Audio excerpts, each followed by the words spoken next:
Jangan lupa ya di subscribe, like, comment, share, dan tekan tombol loncengnya. Assalamualaikum warahmatullahi wabarakatuh. Kita baru saja mengikuti pidato Presiden Prabowo Subianto di depan televisi. Sungguh spektakuler, luar biasa. Dalam pidato pelantikan Prabowo Subianto, persatuan dan kerjasama, kita akan mencapai cita-cita para leluhur bangsa kita. Bangsa yang gemah ripah loh jinawi, toto tentrem kertora harjo. Bangsa yang baldatun, tojibatun, warobun gofur. Bangsa di mana rakyat cukup pangan, cukup sandang, cukup papan. Cita-cita kita adalah melihat wong cilik iso gemuyu. Wong cilik bisa senyum, bisa ketawa. Saudara-saudara sekalian, kita harus ingat bahwa kekuasaan itu adalah milik rakyat. Kedaulatan itu adalah kedaulatan rakyat. Kita berkuasa seizin rakyat. Kita menjalankan kekuasaan harus untuk kepentingan rakyat. Kita harus selalu ingat, setiap pemimpin dalam setiap tingkatan harus selalu ingat, pekerjaan kita harus untuk rakyat.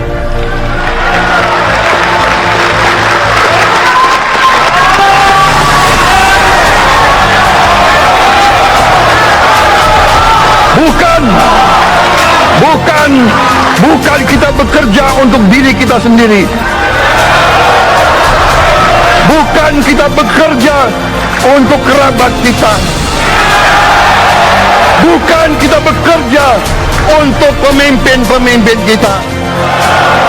Pemimpin yang harus bekerja untuk rakyat.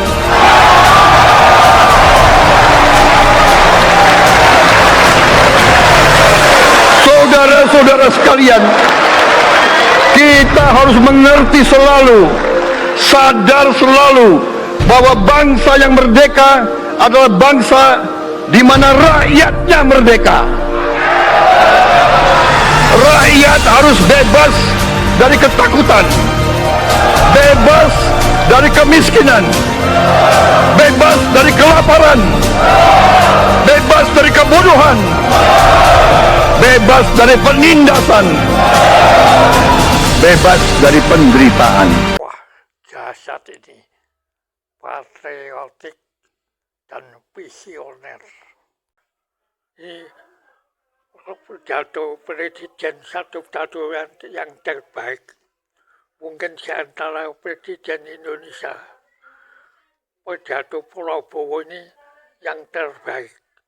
Ada Presiden Soekarno mempunyai greget yang sama dengan pidato Prabowo ini, memperlihatkan hal-hal yang substantif kondisi real di masyarakat dan negara.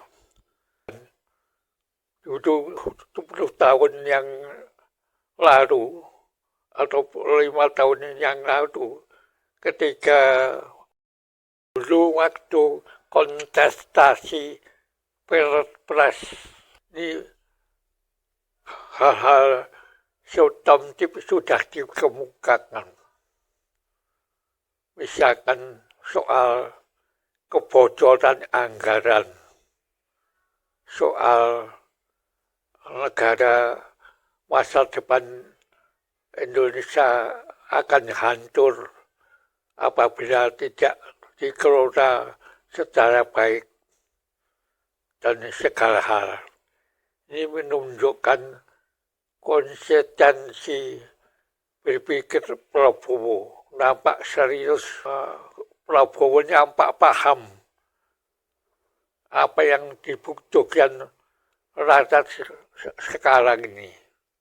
Ya, bahkan saya menilai pidato Presiden Prabowo ini jadi antitesis dari Presiden Jokowi sebelumnya. apa yang dilakukan 10 tahun Jokowi ini terjawab sudah dari pidato si Prabowo ini. Jadi merupakan antitesis. Bahkan kalau saya nilai ini Prabowo ini benar-benar revolusioner menuju perubahan. Bahkan napas dengan apa yang dikemukakan oleh Anies Baswedan. Jadi 5 tahun ke depan Indonesia harus banyak perubahan. Nah, ini tidak disadari bahwa Prabowo mengubarkan semangat perubahan dalam banyak hal. Upaya Presiden Prabowo membangun rekonsiliasi nasional dan agenda mempersatukan komponen-komponen bangsa ini akan terhambat oleh residu politik yang ditinggalkan oleh Jokowi, yaitu banyak peristiwa ketidakadilan yang menimpa beberapa komponen masyarakat selama 10 tahun kepemimpinan Jokowi. Terus yang kedua, tantangan berat juga dengan adanya rusakan tatanan hukum selama ini yang dapat tentangan dari komponen intelektual Indonesia, yaitu para mahasiswa dan guru besar di kampus-kampus ini mengerjaki pulihnya kembali tatanan hukum di Indonesia ini. Dan ini menjadi PR berat bagi Presiden Prabowo.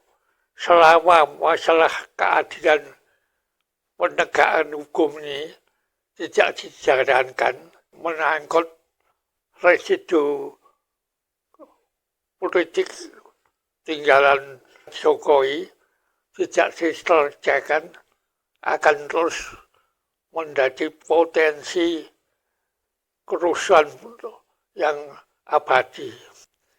Jadi masalah besar yang dihadapi Presiden Prabowo kalau bisa dipilih menjadi yang ketiga, yaitu masalah kembali kepada tatanan hukum. Itu jadi gerakan mahasiswa dan guru besar di perguruan tinggi Indonesia ini tuntutannya adalah penegakan hukum.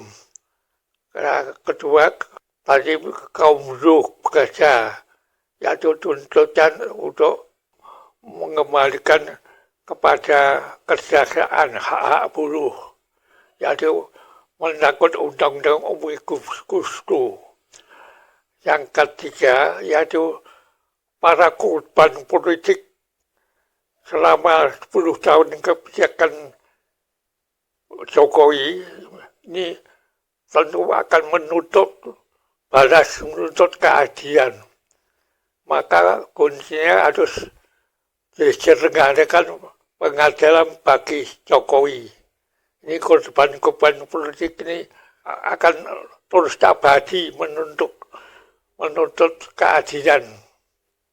Ya, ini sebagai PR besar bagi Presiden Prabowo. Menyadari begitu rumitnya persoalan yang dihadapi Prabowo dalam membenahi warisan yang ditinggal pemerintahan Jokowi pertama kali dalam jangka pendek Prabowo menentukan gerak langkah tim kerjanya, yaitu membentuk kabinet akomodatif atau mungkin kabinet berjiwa gotong royong untuk menyatukan tokoh-tokoh yang dianggap seirama dengan dirinya. Maka semua kepentingan diakomodir untuk dijadikan pembantunya, diangkat jadi pejabat menteri dan wakil-wakil menteri yang begitu banyak.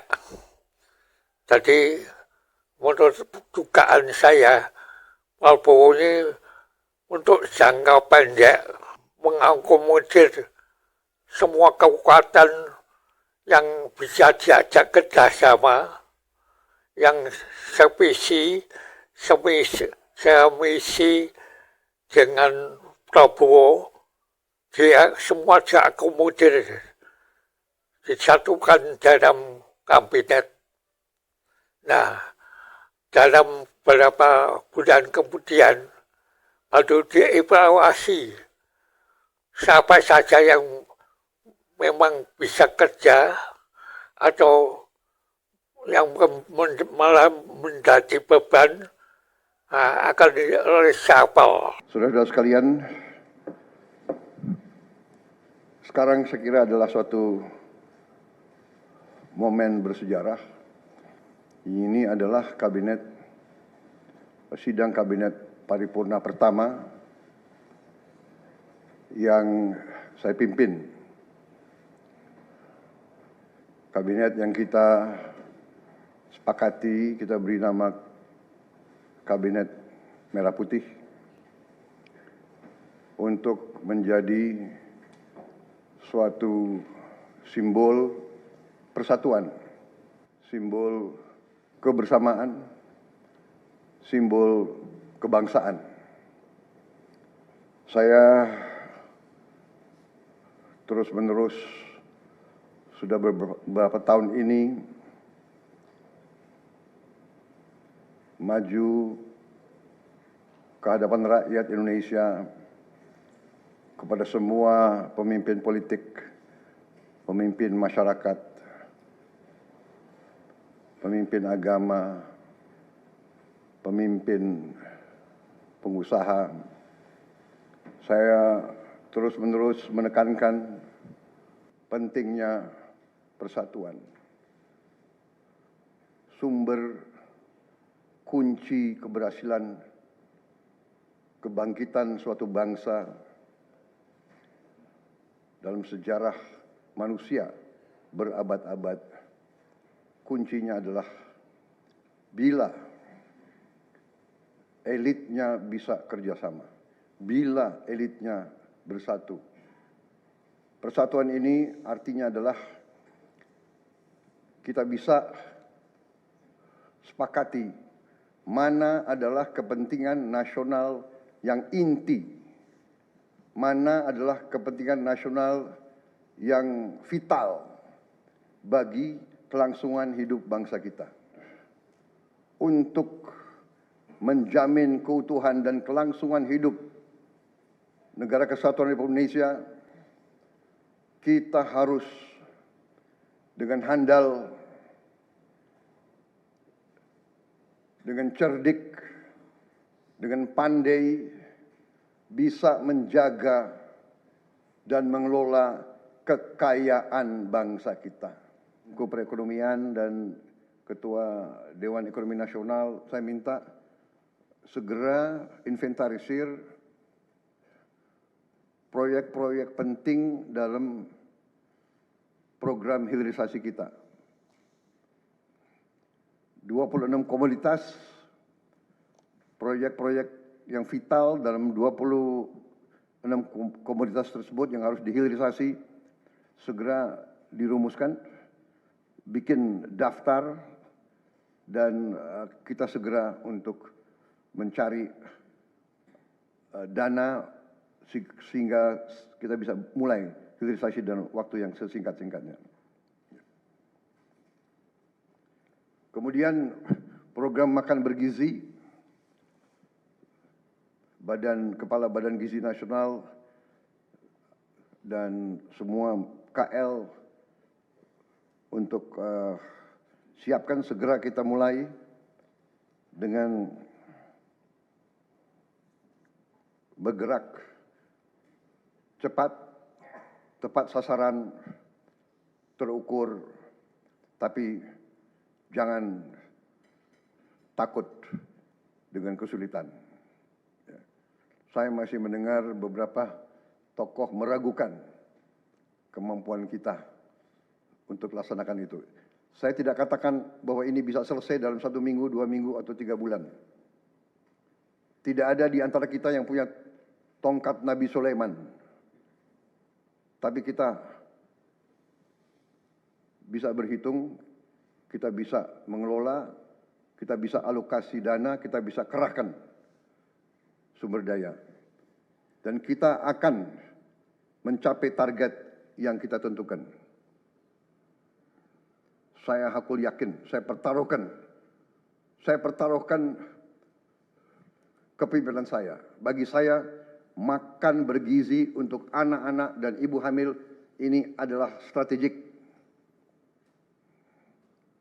Yang tidak mendukung hal ini, silahkan keluar dari pemerintah yang saya pimpin.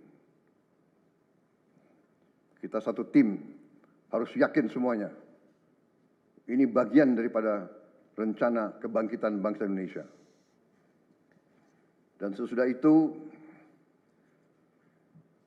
tentunya yang saya katakan pendidikan sangat mutlak. Saya sudah panggil Menteri Pendidikan Tinggi, Sains dan Teknologi dan Menteri Pendidikan Dasar Menengah. Kita sudah mempunyai gambaran besar bagaimana kita segera akan menyentuh semua anak-anak kita. Kita akan gunakan teknologi untuk mempercepat membawa pendidikan kepada anak-anak kita. Dan ini sesudah itu tentunya kesehatan juga penting. Demokratisasi yang paling cepat, yang paling dirasakan oleh rakyat adalah pendidikan dan kesehatan. Kalau kita bisa memberi pendidikan yang terbaik untuk anak-anak kita, kesehatan yang memadai untuk seluruh rakyat kita, itu adalah demokrasi yang sebenarnya. Saudara-saudara. Menteri Kesehatan, teruskan reformasi kesehatan, atasi kekurangan dokter dan tenaga kesehatan. Kita punya program khusus, nanti kita bahas tersendiri. Ini semua harus ditopang oleh pertahanan yang kuat, penegakan hukum yang tidak ragu-ragu. Saya minta Jaksa Agung, Kapolri, BPKP, Badan Intelijen Negara, fokus ancaman yang berat bagi kita, judi online, narkoba, penyelundupan, penyelewengan, korupsi, kebocoran. Hanya dengan penegakan hukum yang tegas dan intelligence yang baik, bukti-bukti yang kuat, bisa kita segera mitigasi hal ini semua. Sepintas dapat diamatkan gaya model kepemimpinan Presiden Prabowo ini seakan berbalik atau kebalikan dari model kepemimpinan Jokowi. Nah, kalau Jokowi nampak sentralistik, otoriter. Jadi apa-apa terpusat pada dirinya. Semua nunggu perintah dari dia. Sampai sekecil-kecilnya diawasi semua. Sampai fungsinya mandor perankan oleh Jokowi. Nah, Prabowo ini nampaknya berubah total. Dulu nampak Prabowo ini sebagai komandan tertinggi, otoriter, keras, ya, kaku. Tapi belakangan ini nampak berubah. Prabowo ini lebih friendly, lebih friendship, lebih egaliter. Yaitu menerap aspirasi dari bawah. Bahkan membagi kekuasaan. Misalkan sekarang Panglima TNI dan Kapolri tidak langsung di bawah komando presiden seperti zamannya Jokowi, tapi malahan diserahkan kepada menteri koordinator. Ada baik ini juga Prabowo banyak mendelegasikan kekuasaan pada menteri-menterinya. Semua menteri sudah membuat agenda program masing-masing. Prabowo hanya memberikan pengarahan secara umum, tapi secara spesifik diserahkan kepada masing-masing menteri untuk merancang, merumuskan persoalan apa yang dihadapi, yang dikerjakan, termasuk pola kerjanya. Nah, bahkan belum pagi-pagi diberi kewenangan untuk memecat atau memberi sanksi bawahnya. Jadi keputusan ini tidak mesti harus diambil oleh presiden, tapi menteri-menteri diberi kewenangan yang lebih leluasa. Jadi mungkin ini Prabowo menganggap semua potensi yang ada di kementerian itu supaya bisa berkembang leluasa tanpa ada intervensi dari dirinya. Prabowo cuma membangun orkestra kerja tim yang dibina untuk orkestra menuju kerja besarnya aja, tapi kerja detail sudah desentralisasi kepada menteri-menteri kementerian-menterinya. Saya persilahkan secepat mungkin, terutama bagi menteri-menteri yang baru, silahkan konsolidasi sendiri, mengatur sendiri secepat mungkin administrasi saudara dan tim saudara di kementerian dan badan masing-masing. Penyusunan tim sangat penting. Tim yang baik, tim yang bisa kerjasama akan memudahkan kita mencapai target-target yang kita tentukan. Saudara-saudara, saya sangat mengutamakan kerjasama sebagai tim. Saudara-saudara, kalau saudara perhatikan dalam pemerintahan yang saya bentuk, saya perkuat kepala staf kepresidenan. Saya perkuat itu, saya ada tambah lagi badan pengendalian pembangunan dan investigasi khusus. Tugas mereka adalah memonitor semua program, semua proyek yang kita akan lancarkan. Saya juga membentuk suatu badan baru, Badan Percepatan Pengentasan Kemiskinan.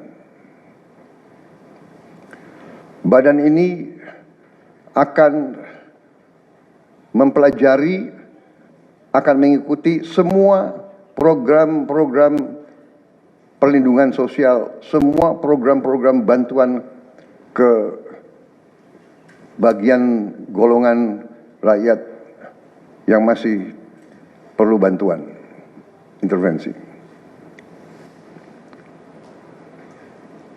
Bukan saya ingin mencampuri pekerjaannya kementerian-kementerian, tidak. Tapi saya ingin membantu. Di mana ada bottleneck, di mana ada kesulitan, segera kita atasi. Marilah kita jujur mengakui bahwa birokrasi di kita sangat terkenal. Sangat terkenal. Ribetnya. Sangat terkenal. Lambatnya. Bahkan ada pembicaraan oleh rakyat kita bahwa birokrasi pemerintah kita sering mempersulit, bukan mempermudah keperluan rakyat. Bahkan ada yang mengatakan kalau bisa dibikin sulit, kenapa dibikin mudah? Ya, ini saya minta menteri-menteri sekarang, mari kita lebih berani, mari kita lebih tidak ragu-ragu untuk memberi pelayanan yang terbaik kepada rakyat kita. Jangan ragu-ragu kalau saudara tidak puas dengan pejabat-pejabat di bawah Anda, laporkan, segera kita ganti. Begitu banyak orang yang mau mengabdi. Tidak ada orang di sini yang kebal, yang tidak patuh, tidak bekerja keras untuk bangsa dan negara dan rakyat. Saudara saya beri wewenang, copot segera. Suruh tinggal di rumah aja, daripada bikin susah kita. Saudara-saudara sekalian, saya kira dalam waktu dekat saudara-saudara akan segera menyiapkan program kerja saudara masing-masing. Saya beri kesempatan segera, dan sewaktu-waktu terus saya akan panggil koordinasi. Tadi pagi sebelum sidang kabinet saya sudah koordinasi sama beberapa menteri, dengan Jaksa Agung, dengan BPKP, dan besok pun kita akan lanjutkan. Ada beberapa pengarahan dari saya, Menteri Bappenas, pastikan semua program dan kegiatan di semua kementerian lembaga mempunyai kontribusi yang signifikan, terukur, dan saling bersinergi. Pelajari kembali semua proyek.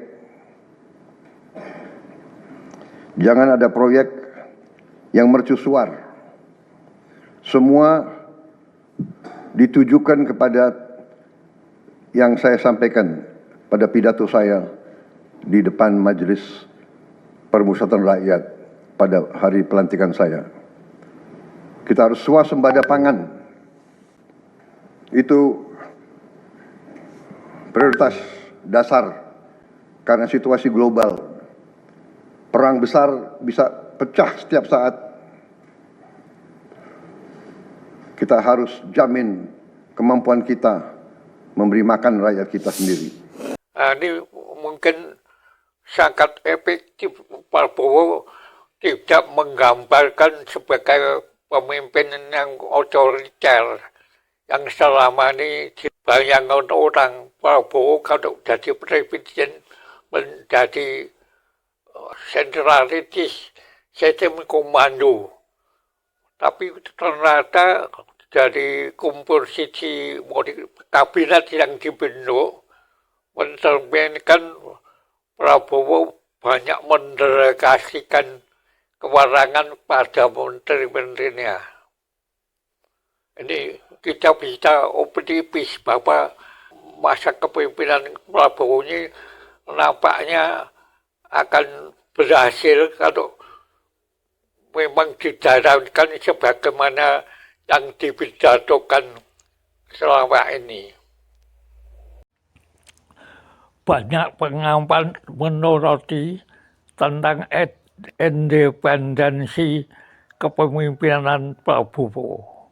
Masih ada pengaruh cawe-cawe dari Jokowi. Nah, seakan Prabowo sebagai petugas Jokowi. Apa yang akan dilakukan harus seizin atau seirama dengan Jokowi. Sebab dalam beberapa kali sampai walaupun baru pelantikan sampai ke sekarang menunjukkan bahwa kelihatan patuh Prabowo terhadap semua yang diisyaratkan oleh Jokowi. Yaitu ditandai oleh banyaknya menteri-menteri Jokowi yang masuk kabinet sekarang ini. Dan indikasi lainnya yang menunjukkan Prabowo belum bisa lepas dari pengaruh Jokowi. Tapi saya tidak sepaham dengan pendapat itu. Prabowo lambat tahun akan menunjukkan jati dirinya. Saya akan melihat dari perspektif budaya Jawa. Prabowo dan Jokowi ini sama-sama orang Jawa yang masih dipengaruhi oleh budaya Jawa, kesantunan Jawa, apalagi dikonotasikan Raja Jawa. Ini menjunjung tinggi hakikat kesantunan. Nah, apa yang dilakukan Prabowo terhadap Jokowi ini ada satu tata kesantunan dalam budaya Jawa. Nah, tapi sesungguhnya dalam perjalanan nanti Prabowo akan menunjukkan jati diri yang sesungguhnya tanpa menyakiti Jokowi. Semua yang akan dilakukan oleh Prabowo ada murni dari Prabowo. Nah, kalau pepatah Jawa ini menang tanpa ngasorake. Menang Prabowo ini menang, tapi tanpa membuat malu Jokowi. Jokowi itu tetap di kehormatannya dijaga, tapi tentunya kalau ada masukan dari Jokowi sekiranya dipandang baik, ya tentunya diterima, dijalankan sama Prabowo. Tapi tidak selalu nurut, pertimbangan objektif. Yang ada yang diterima, ada yang diabaikan. Saya pun lihat sikap Prabowo selama ini sejak kalah berkontestasi Pilpres tahun 2019, Prabowo mau menjadi menterinya Jokowi. Ini sebagai sikap ngalah orang Jawa. Yaitu mengabdi pada lawannya, pada musuhnya. Jadi Prabowo bersikap mengalah. Nah, saya lihat Prabowo ini menerapkan falsafah Ruruk tanpa buruh, yaitu mendekati lawan atau musuhnya dengan tanpa membawa pendukungnya. di seorang diri. Semua pengikut pendukungnya waktu itu ditinggalkan. Terus dia ngawulo, istilah Jawanya, ngawulo sama Jokowi. Dia kan membangkang harga dirinya, mau mengabdi sama Jokowi. Sebenarnya ini taktik halus sebagai orang Jawa mengabdi, ngabdi sama raja.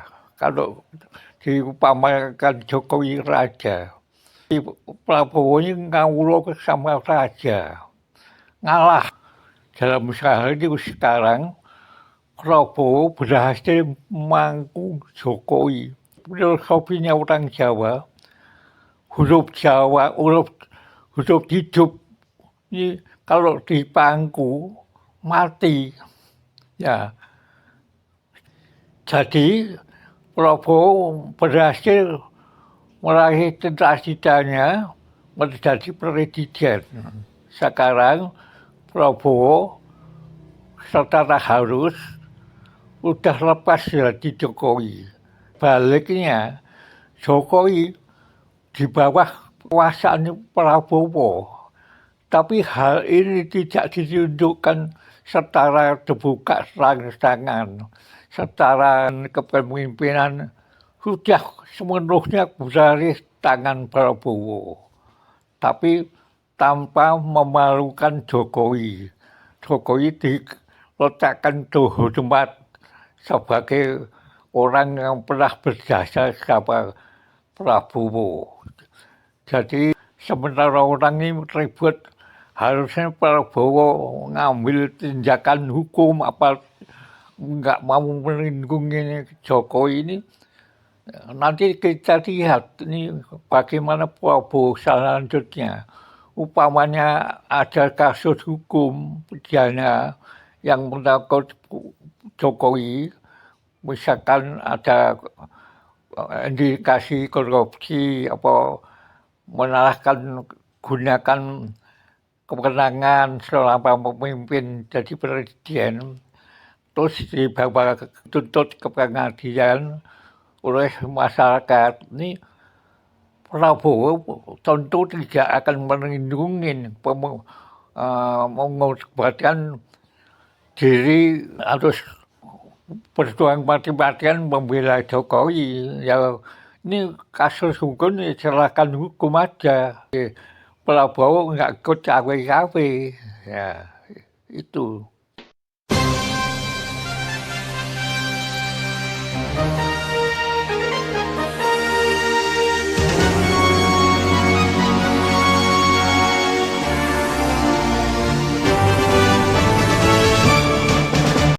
Jangan lupa ya di subscribe, like, comment, share, dan tekan tombol loncengnya.